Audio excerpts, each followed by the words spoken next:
Dubai's art scene encompasses a diverse range of artistic expressions reflecting the city's vibrant cultural scene. This includes traditional and contemporary visual arts, public installations, digital art and more.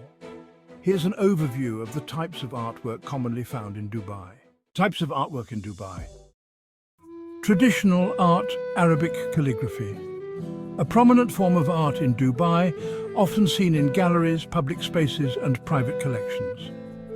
Islamic art includes intricate geometric patterns, tile work and designs that reflect Islamic cultural heritage. Contemporary art, it's a dynamic and ever-evolving field. Modern artworks, including paintings and sculptures by both local and international artists, are showcased in galleries and art fairs. And then there's mixed media art, where various materials and techniques come together to create truly innovative pieces. Public art, it brings creativity to the streets. You'll find colourful murals and graffiti art adorning various parts of the city, especially in areas like Al Sakal Avenue.